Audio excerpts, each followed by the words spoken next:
I know what it feels like to wake up from anesthesia and find out your own son has tried to oust you from your company. I built that firm from nothing. He was my college roommate, the man I trusted to run it. And when I was under the knife, my son made his move. But he didn't count on one thing, that my old friend would refuse to betray me. The CEO chose loyalty over blood, and that changed everything. My name is Robert, and I thought I understood the word loyalty, until the day I woke up and realized I didn't know my own son. I started that company in a rented garage with a single truck and a loan from my father-in-law. 30 years later, it employed 400 people. My son had been groomed to take over from the day he could walk. My college roommate was the only man I trusted with the keys. Then I went under for a routine procedure, and my son saw his window. He didn't just want control, he wanted me erased. But the CEO remembered a promise we made in 1982, and that's where the real war began. I met Marcus in a freshman dorm at the University of Kentucky in 1978. He was from a small town in eastern Kentucky, same as me. We were both the first in our families to go to college. We made a pact that year, sitting on the hood of his rusted-out Chevy drinking cheap beer. If either of us ever started a company, the other would be the first partner. We shook on it. I never forgot that handshake. 23 years later, when I incorporated Robert Hartwell Construction, Marcus was the first person I called. He didn't ask about salary. He didn't ask about equity. He just said, "Where do I show up?" Those early years were brutal. I worked 16-hour days, 6 days a week. Marcus handled operations. I handled clients. We grew slow and steady. By 1995, we had 60 employees and a reputation for never missing a deadline. My wife Margaret kept the books from our kitchen table until we could afford a real accountant. And my son Daniel was 4 years old, sitting on the floor of that kitchen, playing with toy trucks while his mother balanced ledgers. Daniel was bright, too bright sometimes. He could read a profit and loss statement by the time he was 12. I was proud of that. I wanted him to understand the business, to care about it the way I did. But I missed something. I was so focused on teaching him the numbers that I never taught him the thing that mattered most, that a company is built on the people who show up for you when nothing else works. He went to college, got an MBA, came back ready to take over. I gave him a corner office and a seat on the board. Marcus and I were in our 50s then. We had built something solid and we wanted to hand it off. But Daniel wanted the keys before we were ready to give them. He started pushing for changes I didn't agree with. Aggressive expansion, debt financing, acquisitions that would stretch us too thin. I said no. He said I was holding him back. The tension grew over 3 years. Meanwhile, Marcus and I had formalized our partnership on paper. We signed a shareholders agreement in 1998 that included a right of first refusal and a clause we wrote ourselves. If either of us ever became medically incapacitated, the other would hold voting control until the incapacitated partner could return. We drafted it in a diner over coffee. It seemed like common sense at the time. It would save the company. In 2010, I started having chest pains. The doctors found a blockage in my left anterior descending artery. They called it a widowmaker. The surgery was scheduled for a Tuesday in March. Routine procedure, they said. 90% success rate. I signed the consent forms, kissed Margaret goodbye, and went under. The last thing I remember was a nurse telling me to count backward from 10. I woke up 8 hours later in a hospital bed. Margaret was there, so was Marcus. The look on his face told me something was very wrong. He handed me a phone with a voicemail from my son. "Dad, I'm calling an emergency board meeting for tomorrow morning. You won't be there, so I'm assuming control under the company bylaws. Marcus is going to be removed as CEO. Don't fight this. It's better for everyone." I listened to it 3 times, then I called my attorney. He told me the board meeting had already happened. 6 board members had voted in favor of Daniel's resolution. 5 had voted against. The deciding vote had been Marcus. He had refused to step down. "I made a promise to your father in 1982, he told the board. "I intend to keep it." But Daniel had one last card. While I was under anesthesia, He had signed a letter of intent with a competitor to sell the company for $30 million. He had forged my signature on 2 documents. The deal was set to close in 10 days. If it went through, Marcus and I would be out. The 400 employees would be restructured. The company I had spent 30 years building would be dismantled. And Daniel had already instructed hospital staff to tell no one I had woken up. He had told them I was still in recovery. He had bought himself a window. I had 72 hours before the deal became final. I couldn't walk without help. I couldn't think straight from the anesthesia. But I had 1 phone call left, and I made it to the one person who could stop everything. I called Marcus, and I told him to bring the shareholders' agreement.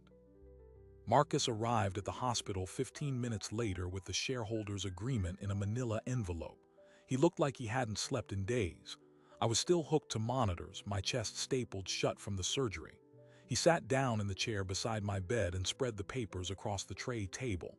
"I stopped the board meeting," he said, "but I couldn't stop the letter of intent. Daniel signed it. He forged your signature. The buyer is a man named Harold Vance. He runs Vance Construction out of Nashville. He's been trying to buy us for 10 years. I stared at the documents, my own signature staring back at me, except it wasn't mine. The loops were slightly off. The pressure was too light. I had spent 30 years signing contracts and I knew my own hand. How did he get my corporate seal? Marcus leaned forward. That's the part you're not going to like. He had help inside the company. Someone gave him the seal. Someone gave him access to the shareholder registry and the board voting records. He paused. I think it was your brother-in-law. My brother-in-law, Paul, had been the company controller for 12 years. He was married to Margaret's sister. I had trusted him with everything. Why would Paul do that? Because Daniel promised him the CFO position after the sale, told him he'd get a percentage of the payout. Paul has gambling debts. $300,000, Robert. He was drowning. That was the first pivot. It wasn't just my son. It was a man I had welcomed into my home, into my family, feeding information to my son in exchange for a lifeline. I felt something shift in my chest that had nothing to do with the surgery. Where is Paul now? He didn't show up for work yesterday. Nobody can reach him. I looked at the clock on the hospital wall. 70 hours left before the deal closed. We need to prove the forgery. We need a forensic document examiner, and we need to file an emergency injunction. Can you get Beverly on the phone? Marcus was already dialing. Beverly Harrison was the same attorney who had drafted the shareholders' agreement 12 years ago. She answered on the second ring. I told her everything. She listened without interrupting. When I finished, she said, I'll file a temporary restraining order by 5 o'clock this evening. But I need you to understand something, Robert. If the judge believes the signature is legitimate, we lose. And if Daniel has already transferred any assets out of the company, we may never get them back. I asked her what the chances were. She said, 50-50, maybe less, because Daniel has one more thing. He has a signed affidavit from your doctor saying you were mentally incapacitated at the time the sale documents were executed. He got it yesterday afternoon. I hadn't even considered that angle.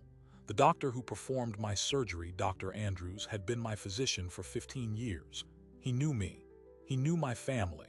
And yet he had signed a statement saying I was not competent to make business decisions while under anesthesia, which was technically true for the hours I was under. But the forgery had occurred after I was awake, or maybe even before. We had to determine the timeline. How did Daniel get Dr. Andrews to sign that? Your son told him you had dementia, that the surgery was to place a pacemaker for a heart condition related to early onset Alzheimer's. He fabricated medical records.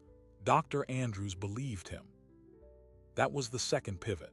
My son hadn't just attempted a corporate coup. He had slandered my medical history, manipulated a trusted doctor, and created a paper trail that could legally justify stripping me of my own company. The stakes had shifted from financial to personal. If that affidavit stood, It wouldn't just be the company I lost. It would be my reputation, my legacy, my ability to ever do business again. People would believe I was mentally declining. They would whisper about it for years. I had to stop that narrative before it became truth. I told Marcus to drive to Dr. Andrews's office immediately. Tell him the truth, show him the forgery evidence, make him understand what Daniel did. Marcus hesitated. What if he doesn't believe me? I said. Then bring him here. I'll tell him myself. Marcus left. The hospital room felt smaller now. Margaret came in with coffee. She had been waiting in the hallway, giving us space. She set the cup on the bedside table and sat on the edge of the bed. I talked to my sister, she said. She doesn't know where Paul is, but she told me something else. Daniel has been meeting with Harold Vance for 6 months. Behind your back, behind mine. He's been planning this since before Christmas. 6 months. My son had been betraying me for half a year, pretending to work on expansion strategies, attending family dinners, smiling at my birthday party, all while lining up the knife. Why didn't you tell me? I asked. I didn't know until this morning. Sandra called me after she found a folder in Paul's home office. It had meeting notes, dates, amounts. Robert, they were going to pay Daniel $8 million for his cooperation. He was going to walk away with $8 million and leave you with nothing. The room went quiet. I could hear the heart monitor beeping from the machine beside me. I thought about the day Daniel was born, the weight of him in my arms. I thought about teaching him to ride a bike, to throw a baseball, to read a balance sheet. I thought about every moment I had believed he was my legacy. And now he had reduced that to $8 million. I asked Margaret to hand me the phone. I called Daniel's number. It went straight to voicemail. I left a message. Daniel, this is your father. I know everything. The forgery, the affidavit, the deal with Vance. I want you to understand something. You have 70 hours to undo this. After that, I will pursue every legal remedy available, and I will make sure everyone knows what you did. I will not protect you. I will not cover for you. You made this choice. Now live with it. I hung up. Margaret was crying silently. I held her hand. The monitors beeped. 20 minutes later, my phone rang. It was not Daniel, it was Harold Vance. Robert, he said, his voice smooth and southern. I think we need to talk. I had never met Vance in person. He was a legend in the industry, ruthless, brilliant, and notoriously private. He had built his company from nothing, just like me. What do you want, Harold? I want to make sure you understand the situation completely. Your son came to me with a proposal. I verified his authority through your company's controller. The documents appeared legitimate. I have a signed letter of intent, legally binding. I have a board resolution authorizing the sale. I have a medical affidavit. I have everything I need to close this deal on schedule, but I'm willing to negotiate. Negotiate what? Your position. I don't want to destroy you, Robert. I respect what you built. I'm willing to offer you a consulting role, a severance package, a graceful exit. All I need is your cooperation. Drop the legal action, publicly endorse the sale, retire with dignity. Your son walks away with his share, you walk away with yours. Nobody goes to jail. I looked at Margaret. Her face was pale. The offer was a trap. If I accepted, I would be complicit in the forgery. If I declined, Vance would use the affidavit to destroy me in court. Either way, my son had already won because the narrative was already set. But I had one thing Vance didn't know about: the shareholders' agreement. There was a clause in it I had never shown my son. A clause that gave Marcus the right to appoint a temporary CEO of his choosing if the founder was incapacitated. And the definition of incapacitation required a second medical opinion and a waiting period of 30 days before any action could be taken.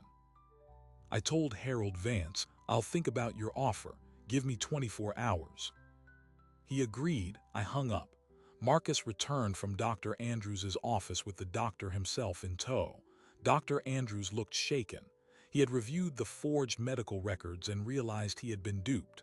He had already called the hospital legal department to retract his affidavit. I'm so sorry, Robert. He showed me documents with your letterhead. I believed him. I told Dr. Andrews I didn't blame him, but I needed him to do one more thing. I needed him to write a new affidavit, dated today, stating that I was mentally competent and that my signature on the sale documents was a forgery.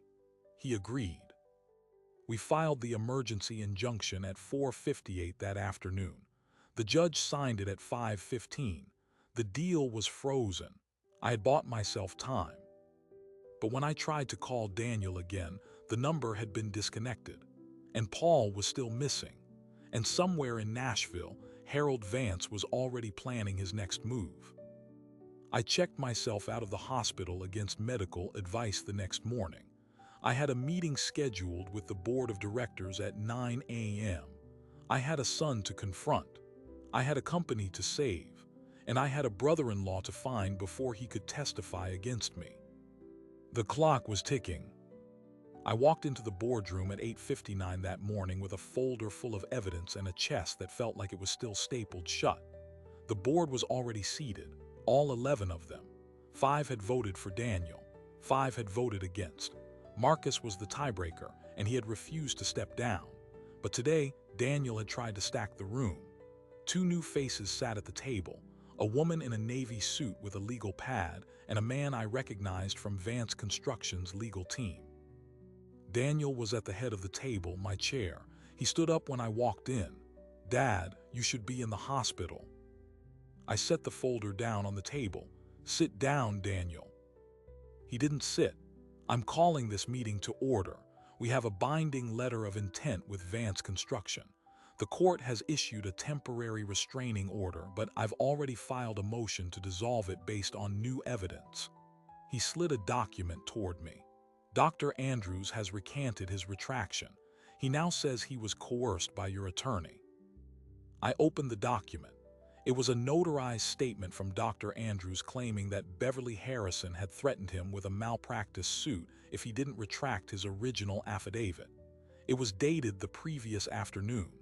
The signature looked real, but the timing was impossible. Dr. Andrews had been with Marcus and me at the hospital when we filed the injunction. He had not spoken to Beverly alone. "You forged another document," I said. Daniel smiled. "You can't prove that." I looked at Vance's attorney. "You're representing Vance today. Do you know what your client is buying? A company that will be tied up in litigation for the next 5 years. A company whose founder is prepared to testify that this sale was secured through fraud. I have a forensic document examiner who has already compared my signature on the letter of intent with my signature on the shareholders' agreement.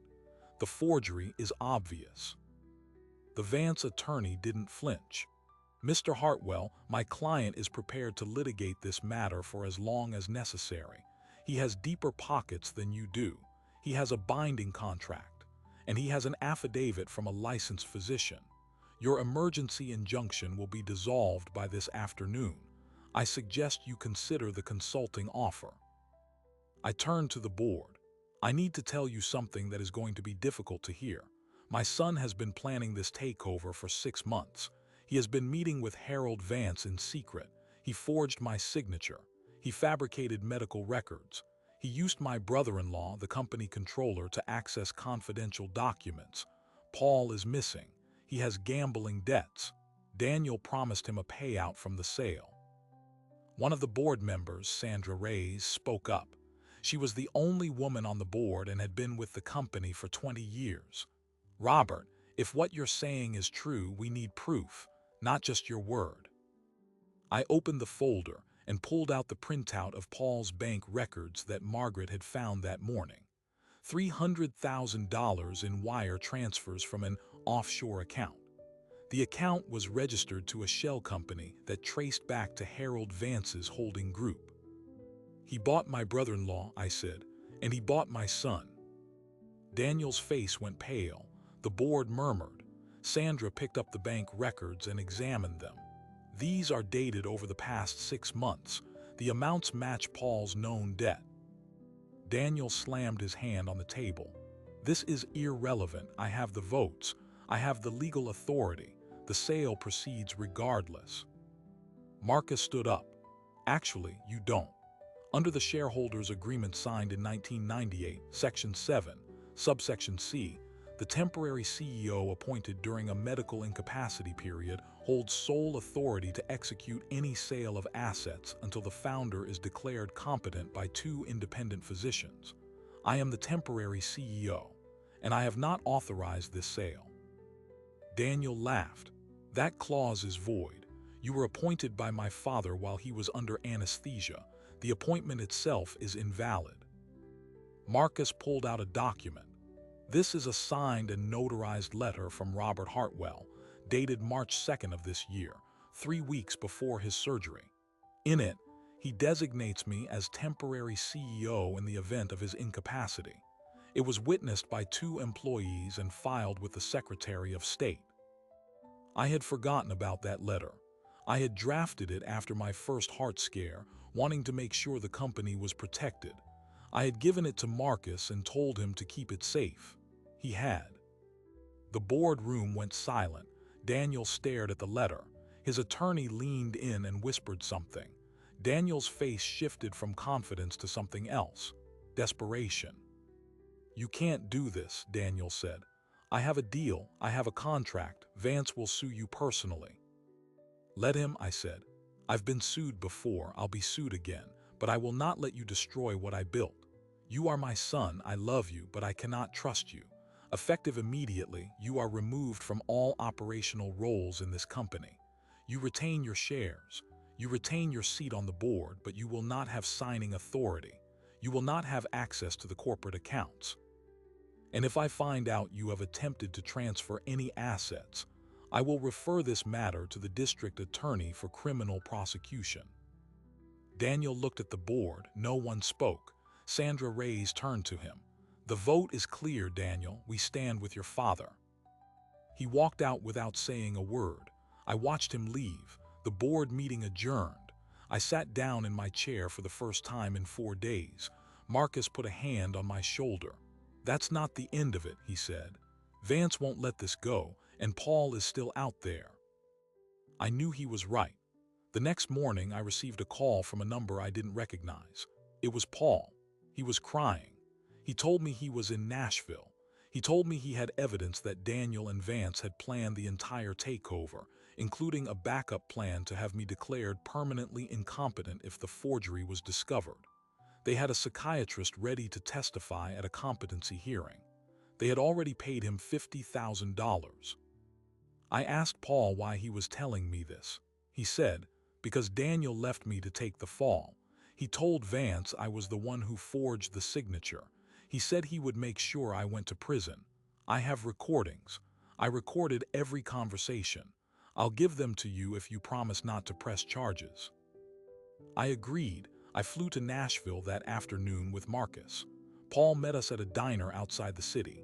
He handed me a thumb drive. I plugged it into a laptop. The recordings were clear. Daniel's voice, Vance's voice, discussing the plan in detail, including a conversation where Daniel said, "My father is never going to wake up from that surgery. I made sure of it." My blood went cold. I asked Paul what he meant. Paul said Daniel had paid a hospital administrator to administer a sedative that would slow my recovery. Not enough to kill me, but enough to keep me under for an extra 12 hours, long enough for the sale to close. I had been drugged by my own son. I called the hospital. I demanded a toxicology report. The hospital refused, citing patient confidentiality. I called the FBI. They opened an investigation into attempted murder and corporate fraud. The next 12 hours were a blur. Harold Vance was arrested at his Nashville office. Daniel was picked up at his apartment. The hospital administrator resigned. The psychiatrist recanted. Paul was granted immunity in exchange for his testimony. But the story was not over. As I sat in my lawyer's office 2 days after the arrest, I received a letter from Daniel. He was in jail awaiting arraignment. The letter was short. He said he was sorry. He said he had been desperate. He said he wanted to make things right. I didn't believe him. But I also knew that the hardest part of this fight was not over. The company had been damaged. The employees were shaken. The media had picked up the story. My name was being dragged through the headlines. And somewhere, Harold Vance had resources I could only imagine. He would fight from prison if he had to. I needed to rebuild. I needed to protect everything I had left. And I needed to decide once and for all whether my son deserved a second chance or a permanent goodbye. That decision would come sooner than I expected. The decision came 3 days later in a visitation room at the Davidson County Jail. Daniel sat across from me in an orange jumpsuit, his hands cuffed to a metal ring bolted to the table. He looked smaller than I remembered. He looked like a boy. He started talking before I could say anything. He told me he had been planning the takeover for 18 months, not 6. He told me the idea had come from Harold Vance after a chance meeting at a construction industry conference.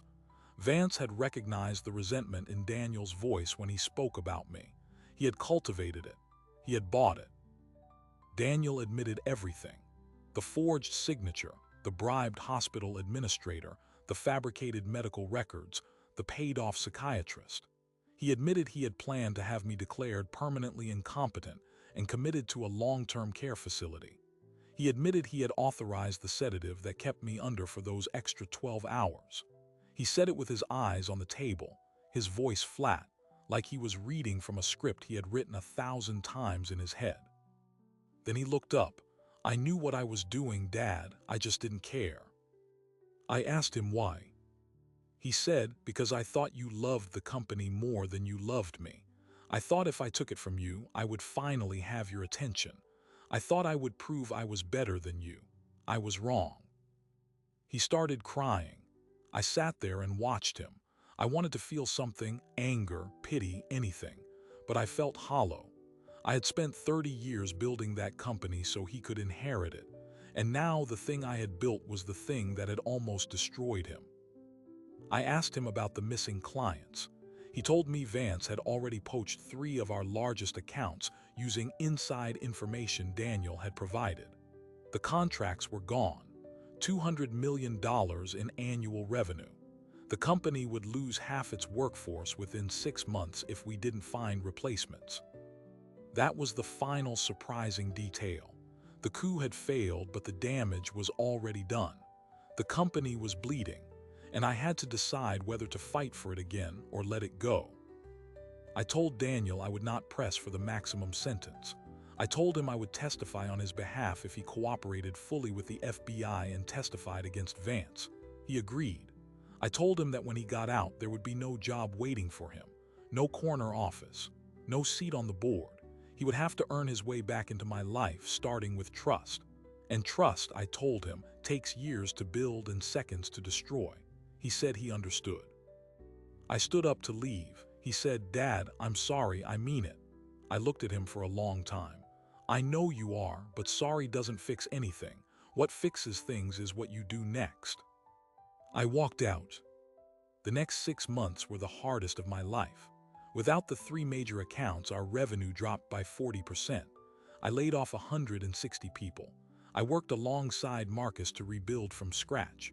We took smaller jobs, municipal contracts, anything that paid the bills.